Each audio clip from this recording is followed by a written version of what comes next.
দিওয়ানারা আসে বেলাল হুজুরের কথা আলোচনা করে দিয়ে যায়।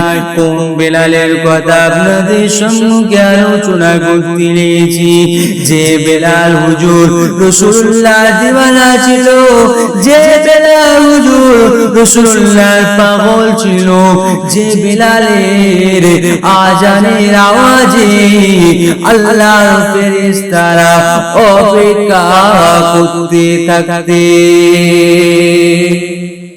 এ যুবকেরা, আমার বিবেকে প্রেমিকেরা, বেলাল হুজুর যখন একা রাতে অন্ধকারেতে যখন আল্লাহ পাকের দাসত্বতে ব্যস্ত আছে, আল্লাহ পাকের রাজি খুশিতে ব্যস্ত আছে, উমাইয়া লক্ষ্য করে দেখে বেলাল কার কাছে যেন রাতের বেলা করে কাঁদে, কার কাছে যেন এমন করে সালাত আদায় করে। এই যুবকেরা ওই সময়তে বেলাল হুজুরকে খেয়াল করলেন। পরের দিন বেলালকে ডেকে বলতে লেগেছে, ও বেলাল রে, তুমি কার এমন ঘোষণা করো? আমি শুনেছি তুমি নাকি মুহাম্মদ রাসূলের ধর্মকে গ্রহণ করেছো। তুমি যদি ধর্মকে ত্যাগ না করো, তোমাকে আমি অত্যাচার করব, তোমার উপরে আমি ইস্তিমার রোলা চালাতে লাগবো।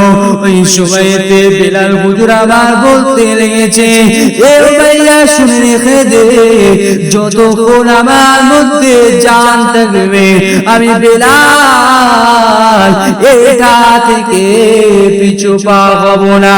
কেন? আমি মুহাম্মদ রাসূলের গোলাম হয়েছি, আমি আল্লাহর পাগল হয়েছি। আমি বেলাল আমার উপরে অত্যাচার করলে আমি বেলাল এটা থেকে কখনো হটে যাব না।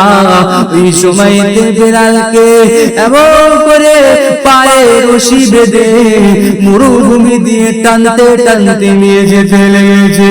গরম বালুতে বেলালের গাটা পুড়ে যায়। এমন করে বেলাল হুজুর বেহুশ অবস্থাতে পড়ে গেল। হুশের মধ্যে নিয়ে আসা হলো, বেলাল তুমি কি এখনো ওই মুহাম্মদকে এখনো ভালোবাসো? ওই মুহাম্মাদের ধর্মে তুমি এখনো আছো? ওই মুহাম্মাদের খোদাকে এখনো কি তুমি মেনে নিয়েছো? ওই এক কথায় বেলাল হুজুর আঙুলের ইশারা করে আকাশের দিকে তাকিয়ে তাকিয়ে বলতে লাগে, যতক্ষণ আমার দিলেতে জান আছে উমাইয়া শুনে দে আশহাদু আল্লা ইলাহা। আমি আঙুল দিয়ে ইশারা করতে লেগেছি, আমি এমন করে আমার আল্লাহ ছাড়া কোনো উপাস্য নাই, এমন করে আমি বেলাল বলতে লেগেছি।